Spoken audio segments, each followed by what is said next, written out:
4 থেকে 5 বছর ধরে এই পঞ্চায়েত সমিতির ঘাট অনেকেই ভোগ করে খাচ্ছেন। এবং আমরা 2023 সালে এই বডিতে নতুন আসি, তখনও দেখি যে তার আগের যে বডি ছিল তখনও কেস চলেছে পঞ্চায়েত সমিতি বডিতে। এবং আমরা দীর্ঘ 1 বছর আগে টেন্ডার প্রক্রিয়া কোর্টের অর্ডার মাধ্যমে হাইকোর্ট মহামান্য আদালতের নির্দেশ মতো আমরা বিডিও সাহেবকে নিয়ে টেন্ডার প্রক্রিয়া করেছিলাম।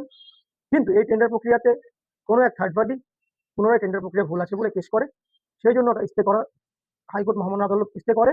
এবং যারা বিগত দিন করে খাচ্ছিল তারাই হয়তো করে খাচ্ছে, যেসব মাঝি সম্প্রদায়রা অ্যাকচুয়ালি তো ঘাট চালায়, এবার কে বা কারা খাচ্ছে এটা আমরা কোনোদিন যাইনি, তদন্ত করিনি, দেখিনি। এখন আমরা পূর্ণ আস্থা আমাদের উপর মহামান্য আদালত দিয়েছে যে পঞ্চায়েত সমিতি এই ঘাট পুনরায় টেন্ডার করবে।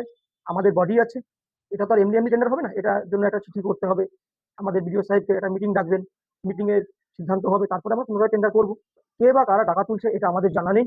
এবং আমরা অফিসিয়াল মাধ্যমে যেটা করণীয়, টেন্ডার প্রক্রিয়াকে দ্রুত গতির সাথে সম্পূর্ণ করে এবং এই ঘাট ক্লিয়ার করে দিব আমরা আমাদের অফিস থেকে সম্পূর্ণভাবে, মানে টেন্ডার করে এই ঘাটের যে সমস্যা আছে সেটা আমরা সমাধান করার 100% চেষ্টা রাখবো। দেখুন আমি বলি যেহেতু এটা কোর্টের কেস চলছিল, হাইকোর্ট কেস চলছিল, তাহলে যেহেতু কোর্টের অধীনস্থ আছে জিনিসটা ঘাটটা, সেহেতু এখানে আমাদের কিছু বলা যায়, আপনি বলুন, কারণ এটা তো আমরা বলতে পারি না, কারণ এটা হাইকোর্টের অধীনস্থ কেস চলছিল।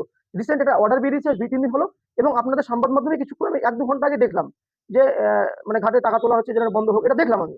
কিন্তু কোর্টের অর্ডার যখন চলবে বা কেস চলবে তখন আমাদের তো কোনো ক্ষমতা থাকে বলে মনে হয় না, সেটা কোর্টের হাতে আছে। সেটা আমাদের বাইপোস্ট মাধ্যমে আমরা এখনো পাইনি, হয়তো পেয়ে যাব, একটু সময় লাগে, 2-4 দিন সময় লাগে বাইপোস্ট আসতে, সেটা হয়তো আসবে। তারপরে আমরা সেই কপি নিয়ে আমরা অবশ্যই বিডিও সাহেবের সঙ্গে বসবো, সভাপতির সঙ্গে বসবো, আমাদের মেম্বারদের সঙ্গে বসবো এবং আলোচনা করে একটা মিটিং ডাকবো। মিটিং ডেকে তার টেন্ডার প্রক্রিয়া আমরা যথাযথভাবে এগিয়ে যাব।